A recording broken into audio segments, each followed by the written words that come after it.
Let's have a conversation around what I think are the mindset shifts that are needed to be a successful fundraiser today in the self-storage space. My name's Mark Helm. I'm the author of Creating Wealth Through Self-Storage, and I'm the creator of the on-demand self-storage boot camp, which is designed to take you from wherever you are now all the way to putting your first or your next self-storage facility into service. You can find out more about the boot camp, which is the premier training I offer, at creatingwealththroughselfstorage.com. But I've been threatening for a number of years, actually, to create a course on fundraising for self-storage geared towards a small investor, and I'm doing that right now. In fact, I'm even going to be speaking about it at the upcoming Inside Self-Storage Convention in Caesars Palace in April. Find out more about that convention at InsideSelfStorage.com. And I recently attended a convention for fundraisers of all types. But what I've noticed is everybody at the top of their game, no matter what their game happens to be, they don't talk about the tactic they use to get there. They talk about what type of limiting belief they had to break through in order to get where they are in life.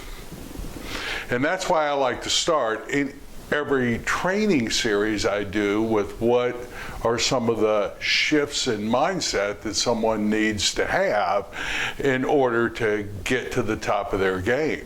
Anytime we take on something new in life, our world gets bigger, and the thinking that we had to get where we had been in life needs to shift in order to take on this larger game that we're playing. And fundraising is absolutely no exception. At this convention, one of the people I met was a gentleman named Ellis Hammond. Now, when Ellis got out of college, he initially became a youth minister at a church. As you can imagine, youth ministers don't pay a whole lot. But he wanted to take on something in life that was fulfilling to him and that he thought he could make a difference in the world with people doing.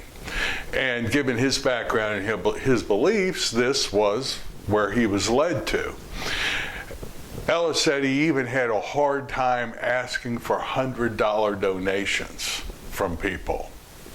So Ellis did not come from money.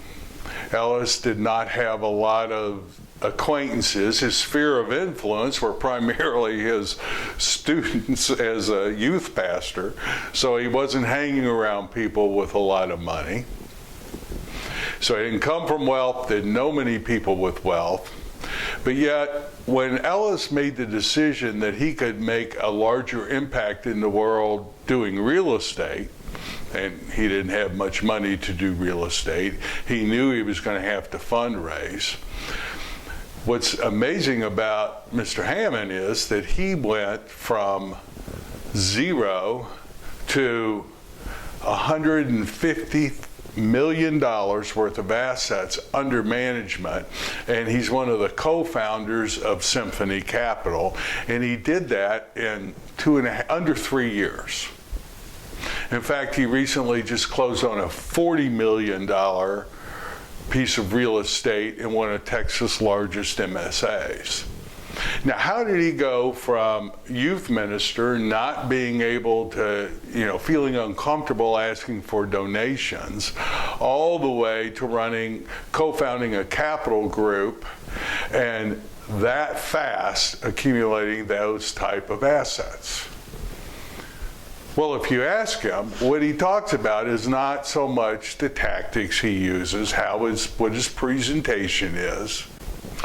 What Ellis says is he had to break through the limiting belief that you had to either have money or know people with money in order to raise money to do real estate transactions.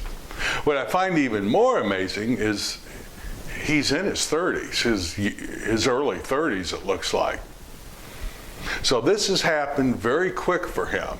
And if you ask him how he did it, it wasn't the tactics. It was busting, in his terms, busting through the limiting belief that you had to have money or know people with money in order to raise capital. That's how he did what he did. What are your limiting beliefs? If you were going to be raising money to get in or grow your self-storage business, what do you think your limiting beliefs are around raising money?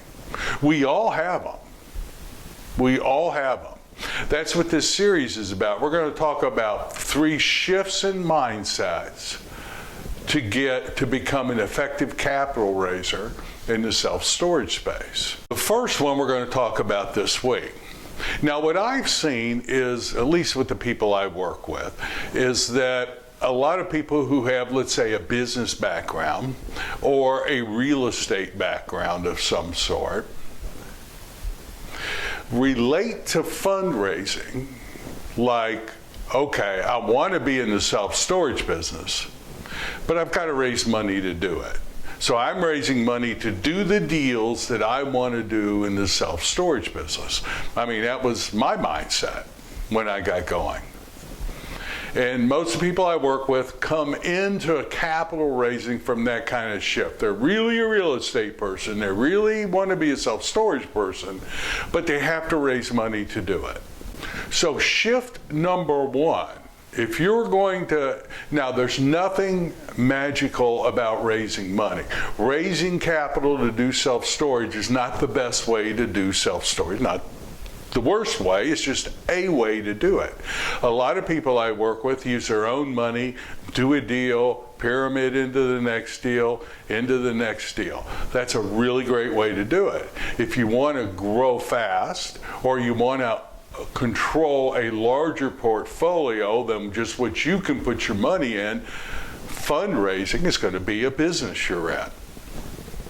So shift number 1 for people who want to raise money, and again I want to reiterate, that's not the best way, it's just a way to do it.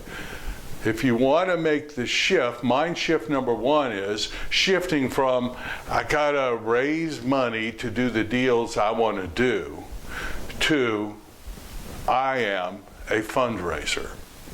Storage happens to be my niche, but I'm a fundraiser.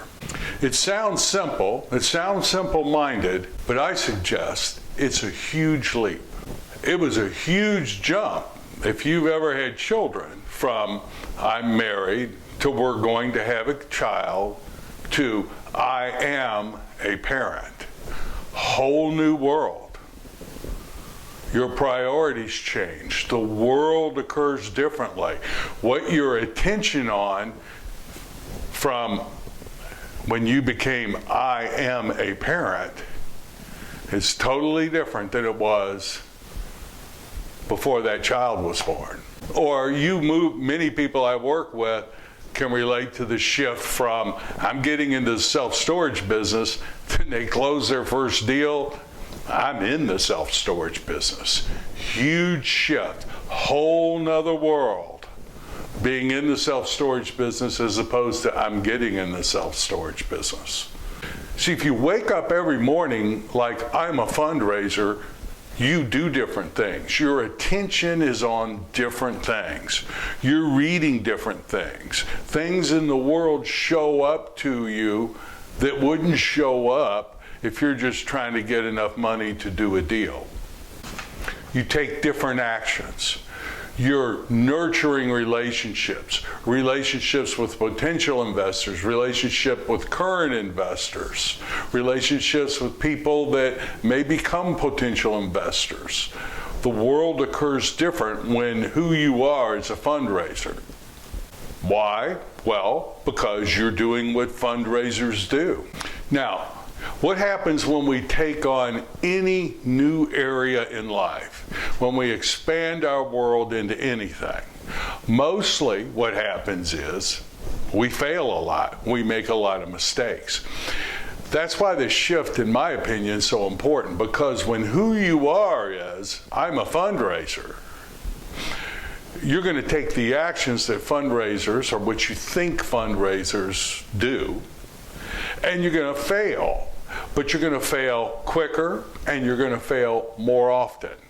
And you fail enough to learn what works and what doesn't work, and you're still in the game.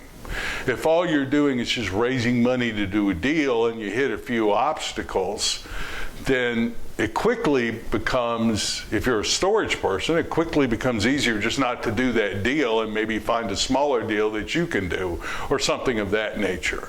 When you're a fundraiser, you're going to bang up against the wall, pivot, and come in at it another way till you find that door and go through the wall. You will fail fast enough to learn what works for you so that you can win at your game of fundraising. Why? Because you're a fundraiser. How many of us as parents have made mistakes? 100% of us. I promise you. Every parent, if you're a parent, you know it. Every parent makes mistakes.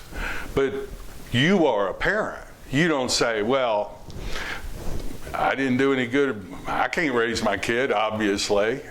I'm banging up against mistakes here. Maybe somebody else ought to raise them. Next, who wants to take the kid?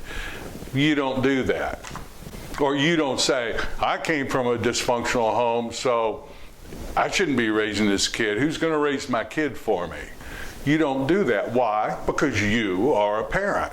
Now, you may say, well, that's an absurd comparison. That's really a stretch. But is it? Really? If you are a fundraiser, then you're going to do what fundraisers do, which is make mistakes and figure out what works and what doesn't work. Same thing like being a parent.